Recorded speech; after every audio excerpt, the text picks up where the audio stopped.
Ceasefire now! Ceasefire now! Trying to get out. I know. Yeah, we wanted to go home. Okay, thank you. Thank you. I think I better walk to the other station.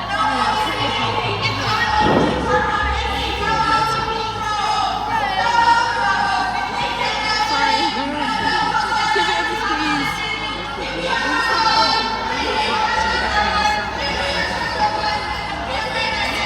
This is so uncomfortable. Oh, yeah.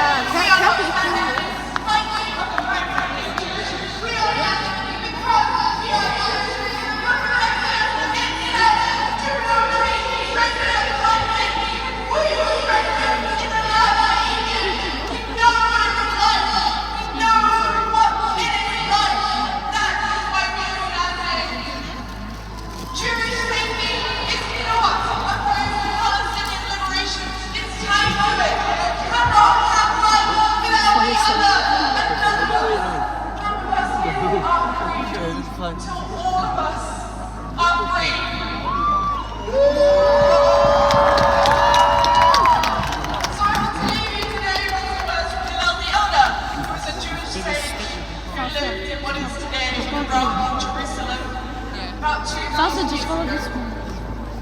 If we are known for ourselves, it will be for us. But if we are only for ourselves, who are we? And if not now, Rishi Sunak, and if not now, Keir Starmer, and if not now, David Lammy, and if not now, James Cleverly, and if not now, everyone out there who is opposing our calls for a ceasefire. I asked them, when? Do it in your name, not in ours! No, don't do it at all. Did it at the ending that amazing speech?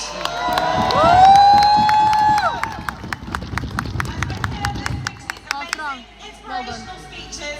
It's so important for us to continue showing our support as strongly as we can and as loudly as we can. So let's say together, free Palestine! Free Palestine! Free Palestine! Introducing our next speaker, a member of the Labour Party's National Executive Committee. Please give it up for Jeff Hannard.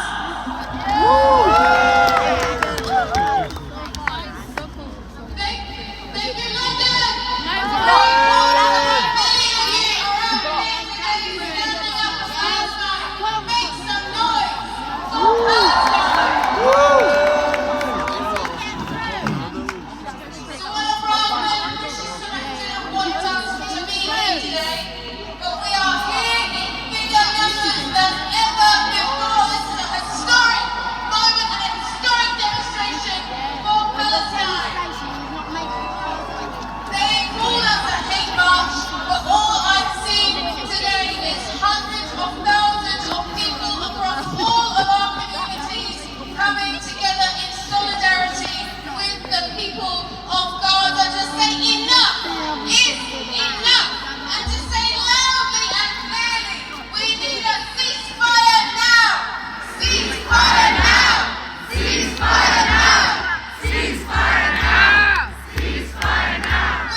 Solidarity is 1,200 workers in Barcelona standing up and refusing to serve their ships carrying weapons to Israel.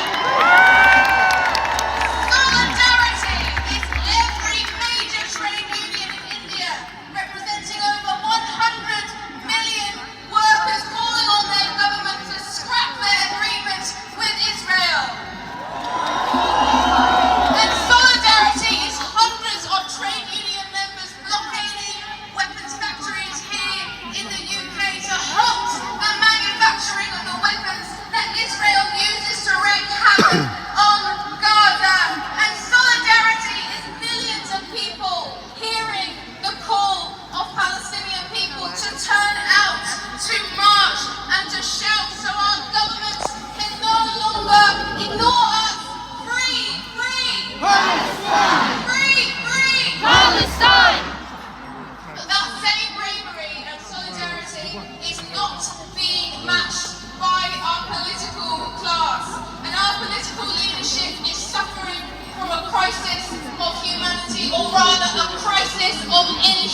humanity.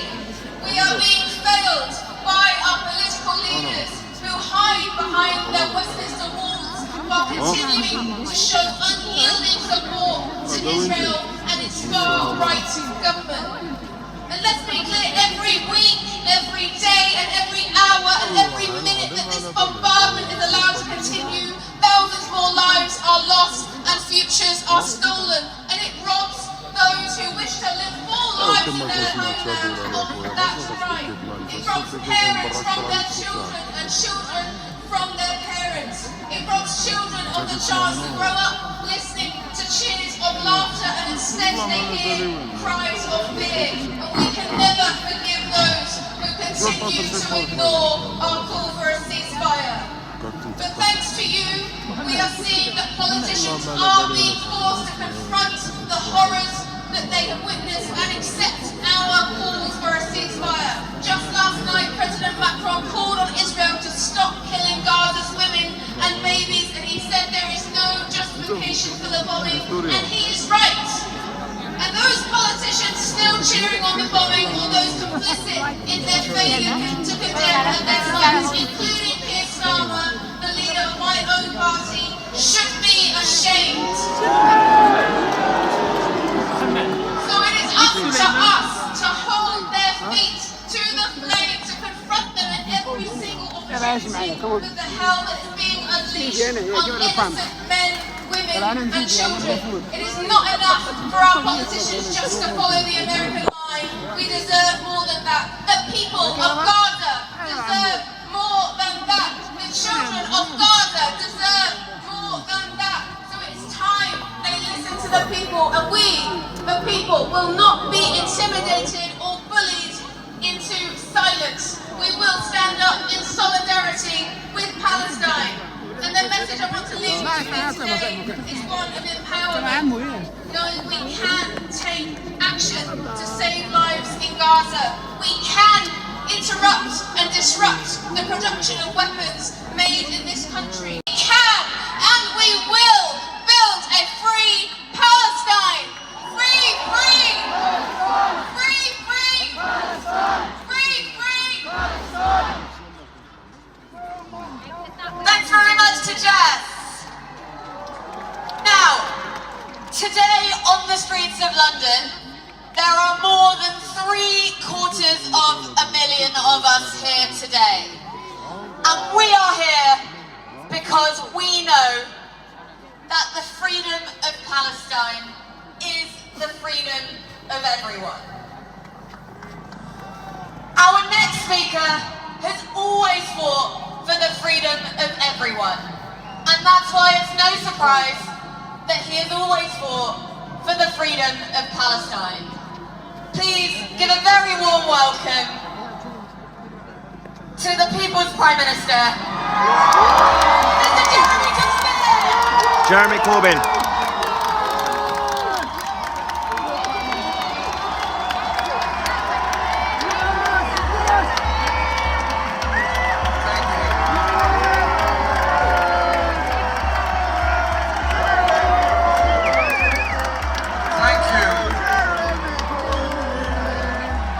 Jeremy Corbyn on the stage now.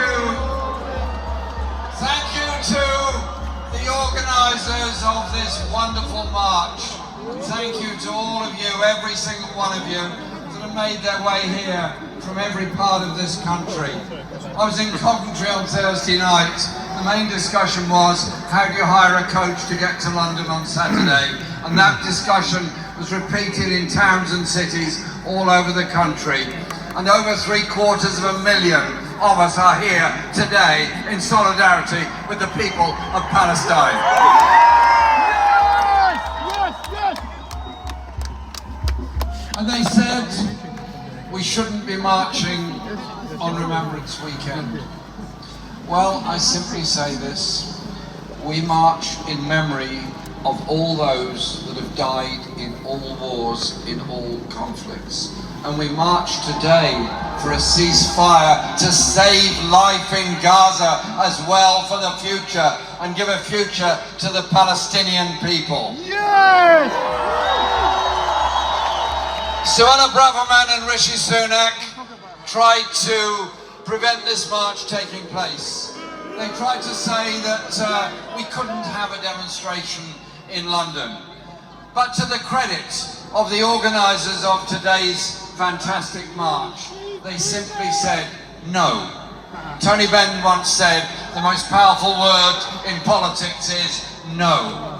We are going to march, and we're here today, and we've asserted that right to march, to demonstrate for free speech in solidarity with people who at this very moment lives are being destroyed and they are being bombed. But the solidarity around the world is amazing. You look at the marches in Latin America, in the United States, all over Europe, in Africa and Asia, and today just got word that a ship bound for Israel was stopped from leaving in Sydney by Australian dockers. They heeded the call made by Palestinian trade unionists to stop the arming of Israel, which has been used to bomb people in Gaza. And so it is those acts of solidarity around the world that are so very, very important today. Now, like all of you, I'm sure you find it very, very stressful watching on television. Al Jazeera virtually live streaming from Gaza most of the time. When you see a jet flying in and bombing a hospital or homes or schools, and then you see a stream of people, not unlike the stream of us that marched here today from Hyde Park. Those people are the refugees of tomorrow. The people of Gaza are the refugees of yesterday from 1948. And if Israel gets its way, people will be driven out of the Gaza Strip southwards through the Rafah crossing into Sinai, and a new Gaza will be formed, a new place under military control, and a new place where the hopes and determination of people are constantly frustrated by the inability to move, to work, to travel, to do all the things we want to do. And then you look at the destruction that's going on and look at that solidarity. Firstly, let's send a message of solidarity to everyone all over the world who are demonstrating for the people of Palestine, including those people in Israel that are opposing Israel's occupation of the West Bank and their bombardment of Gaza. They deserve our solidarity too. And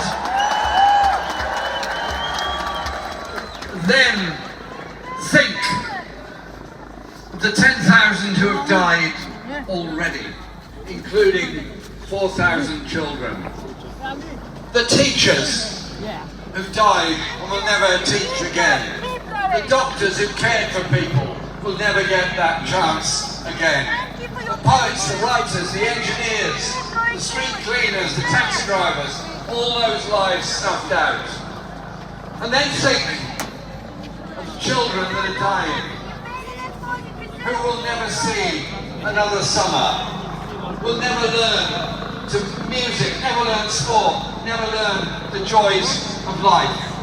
Destroyed because Israel claims its self-defense includes the bombing of schools and hospitals.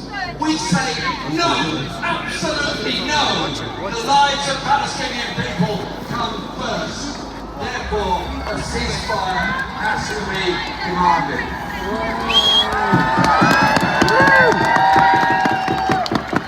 Instead of sending weapons of war to Israel, which is what is happening by the United States and by all the other countries, those, I'd like to say, are often being frustrated by demonstrations and by action. Yesterday we were commemorating the lives of medical people, doctors and nurses, orderlies and so on, who died in Gaza. And somebody held up very important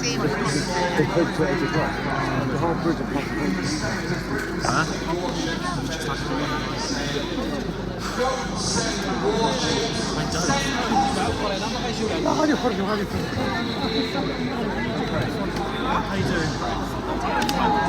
Ladies and gentlemen, I think I don't know if you can see or hear me right now. The internet is not great. I'm just going to move from the area, go somewhere else. We're going to start a new live stream and I'm going to give you my reaction. Stay right there. We're going to start a new live stream because the connection is not great.